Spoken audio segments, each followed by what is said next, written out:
Hello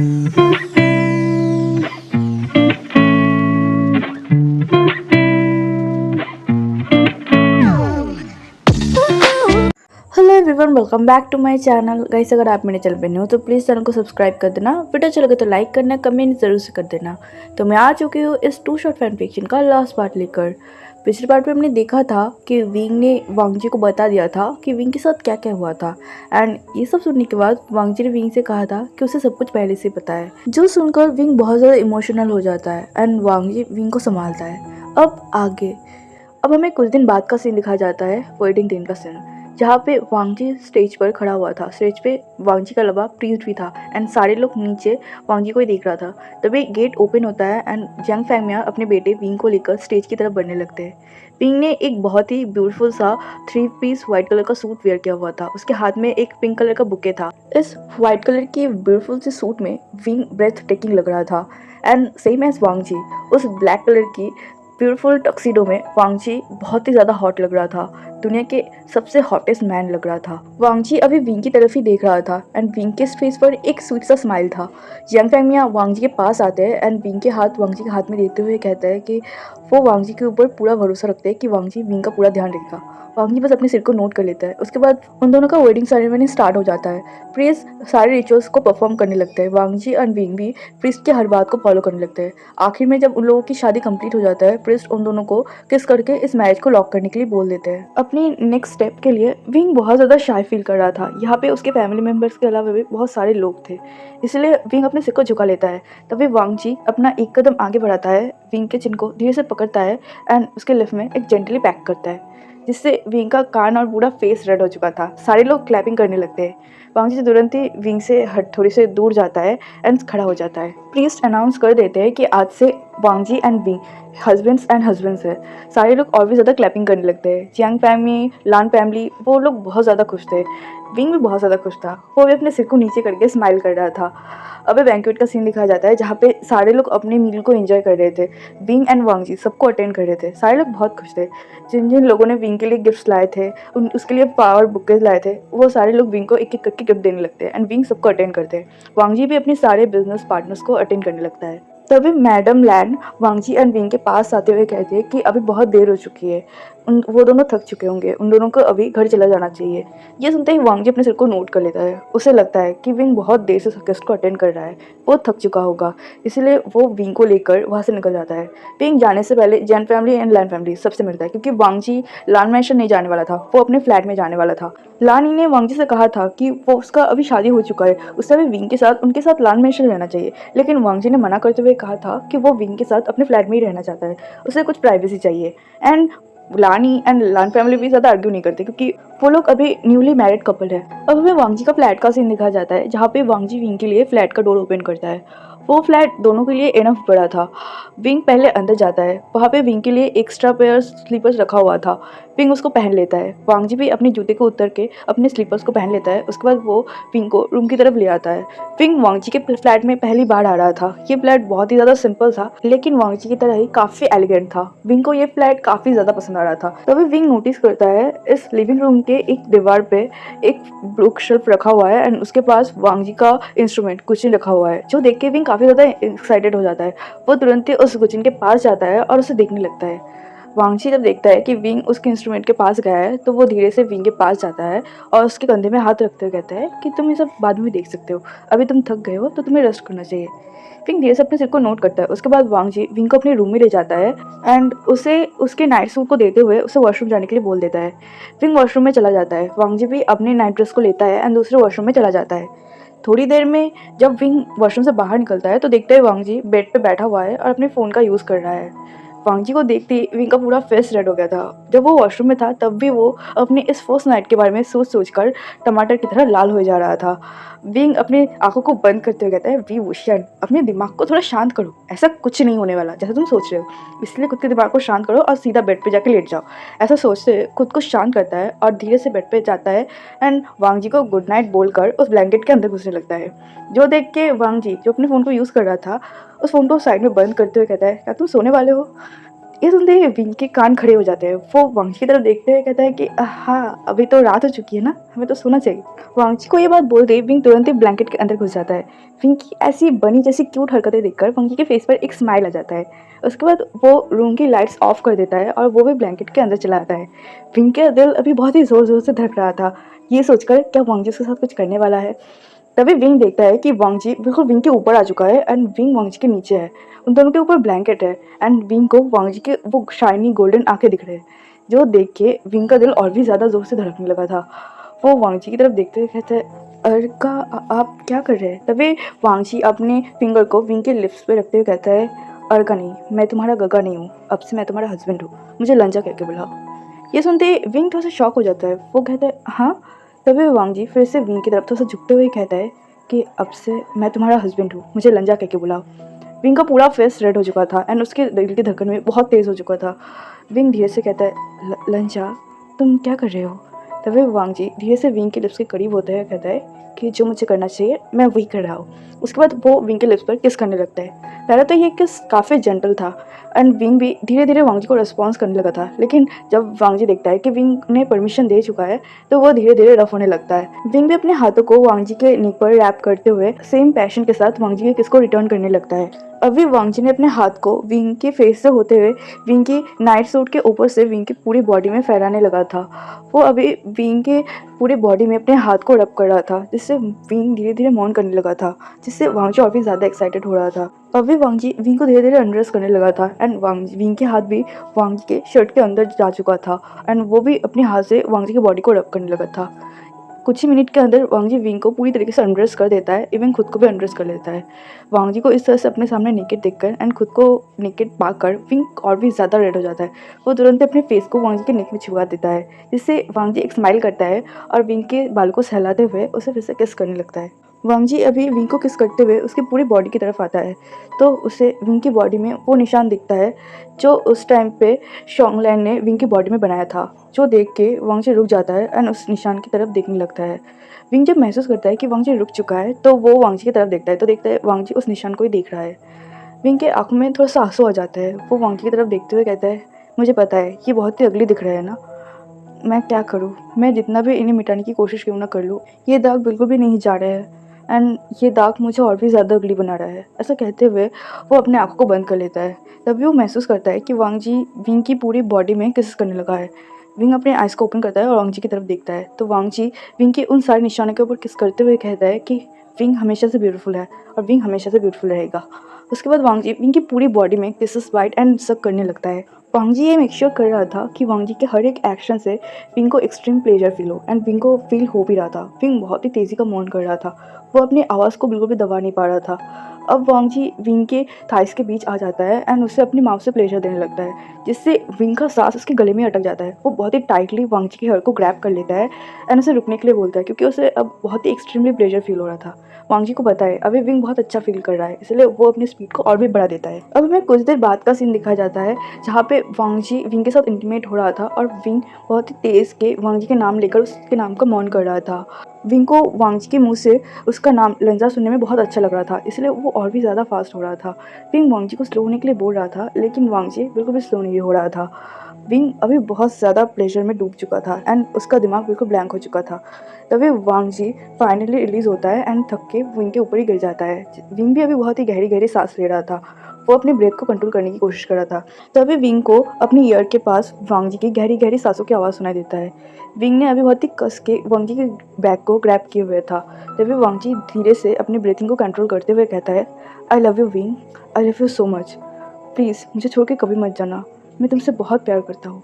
ये सुनते ही wing, जो भी थोड़ी देर पहले अपनी ब्रीथिंग को कंट्रोल करने की कोशिश कर रहा था, उसका दिमाग बिल्कुल ब्लैंक हो जाता है। उसे समझ नहीं आता कि वांगजी ने अभी क्या बोला।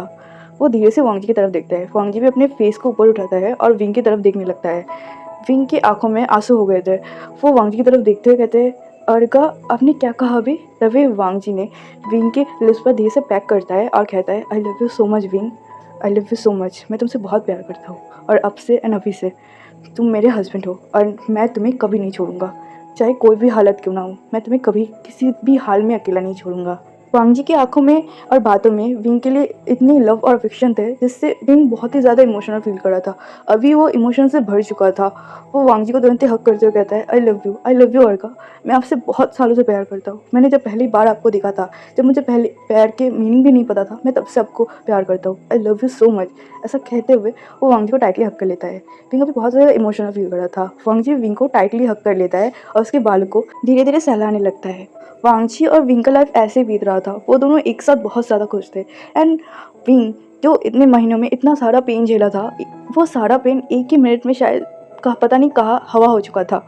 वो अभी बहुत एक्सट्रीमली हैप्पी लाइफ जी रहा था अपनी लव के साथ, अपनी अर्का के साथ। रोज़ सुबह उठते ही उसे वांगजी का वो हैंडसम सा फेस देखने को मिलता है, जिससे देखकर उसका सुबह बन जाता है। रोज़ सुबह वो और वांगजी दोनों मिलकर ब्रेकफास्ट बनाते हैं। उसके बाद खाने के बाद वांगजी अपने काम के लिए चला जाता है एंड विंग अपनी कॉलेज के लिए। हाँ, विंग ने फिर से पढ़ाई स्टार्ट कर दी थी।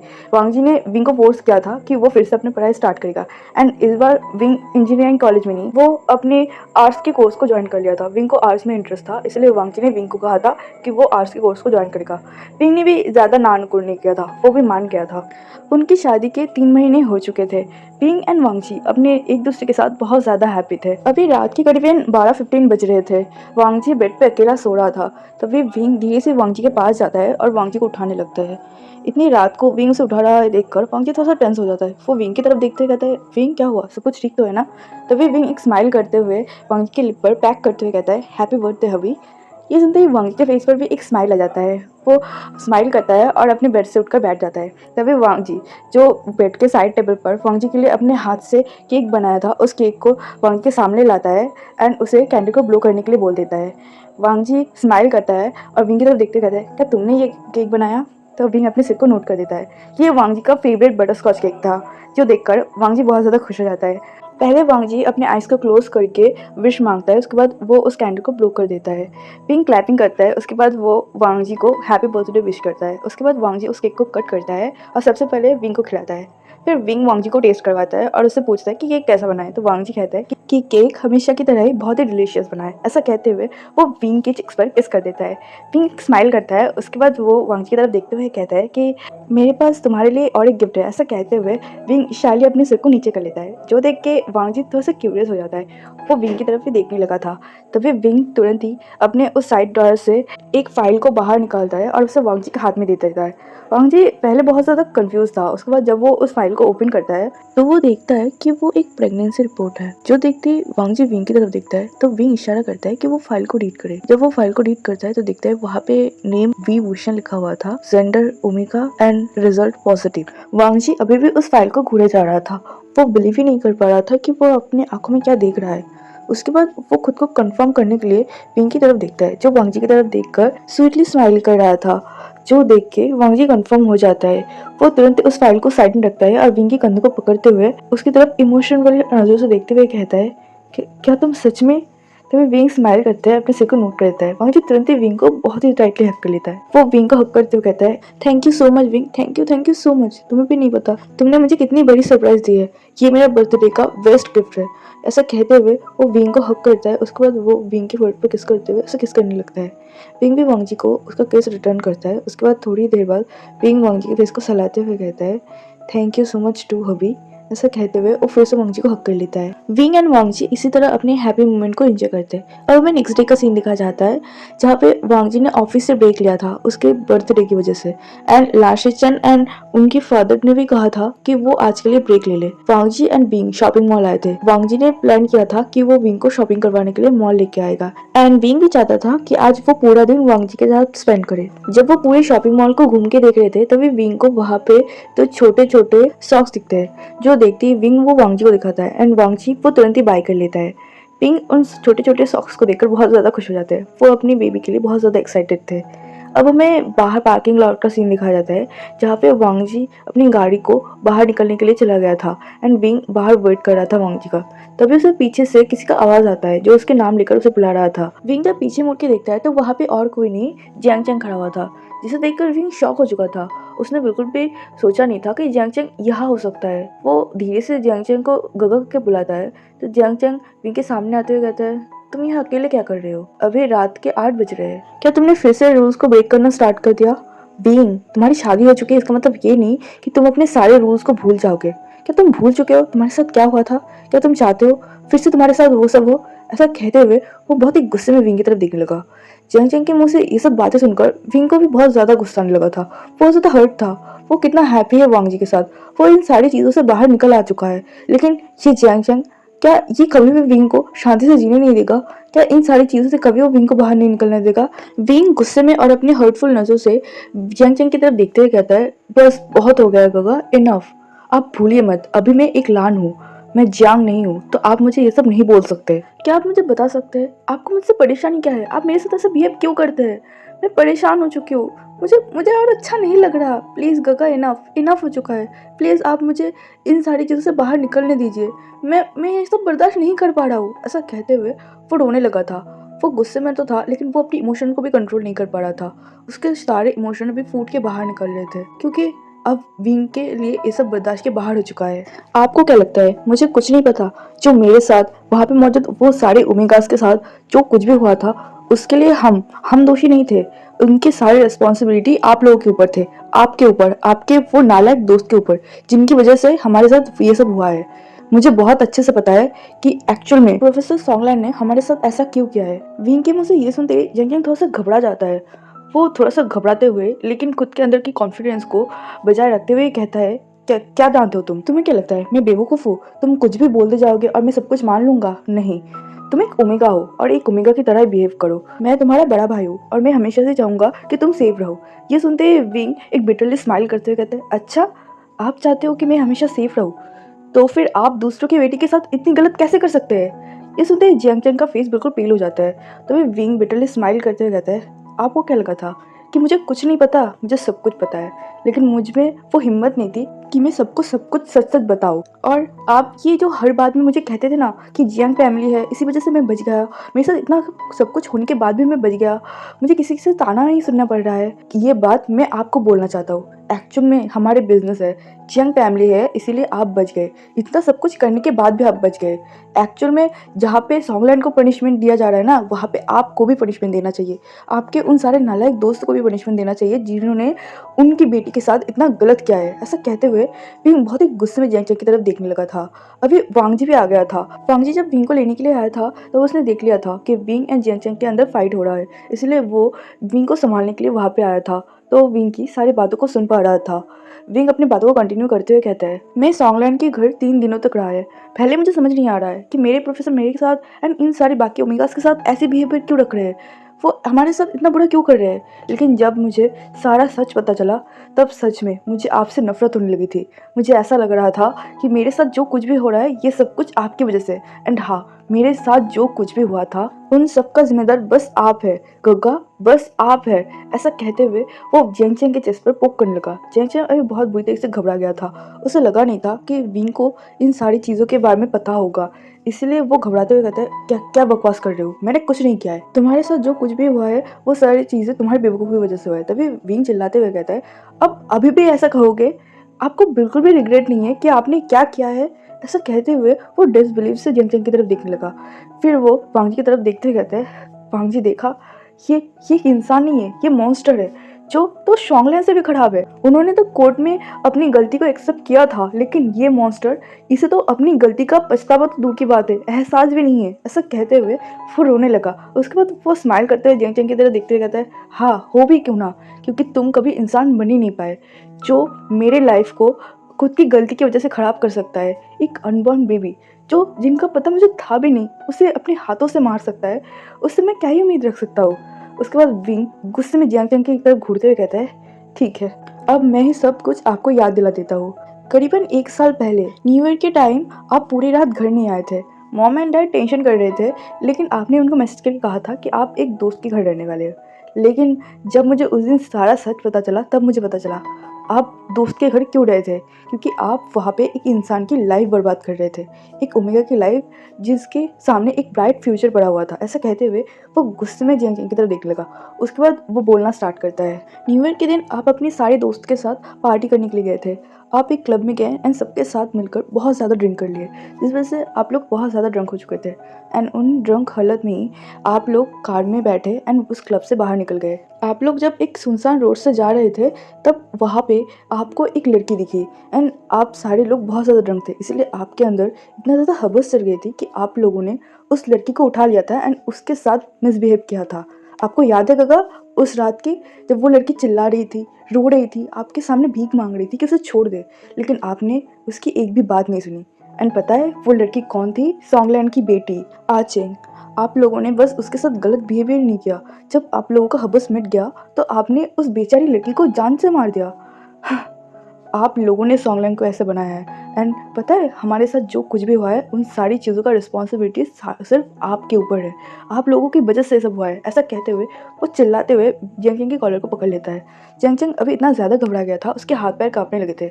उसे लगा था इस बारे में किसी को नहीं पता, लेकिन विंग को इन सारी चीज़ों के बारे में पता था। ये जंगचंग ने सोचा भी नहीं था। जंगचंग फ्रोजनली वहाँ पे खड़ा हुआ था।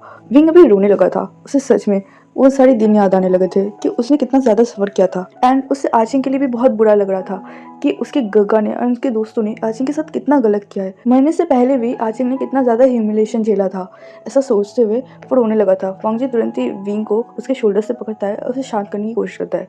फिर विंग हार्शली अपने टीयर्स को वाइप करता है और जंगचंग की तरफ देखते हुए कहता है कि अब नहीं, अब मेरे अंदर इतना हिम्मत हो चुका है कि मैं सबको सब कुछ सच सच बता दूं एंड आपको इन सारी चीज़ों का पनिशमेंट ज़रूर मिलेगा। जैसे सॉन्गलैंड इस दुनिया में खुलेआम घूमना डिजर्व नहीं करता, वैसे ही आप लोग भी इस दुनिया में खुलेआम घूमना डिजर्व नहीं करते। एंड मैं ये मेक श्योर करूँगा कि आप लोग ऐसे खुलेआम घूम भी ना सके। ऐसा कहते हुए वो गुस्से में जंगचंग की तरफ घूरता है और वहाँ से जाने लगता है। वांगजी भी जाने से पहले जंगचंग की तरफ एक शार्प लुक देता है, उसके बाद वो भी वहाँ से चला जाता है। अभी विंग एंड वांगजी के कार में थे और वांगजी विंग को संभाल रहा था।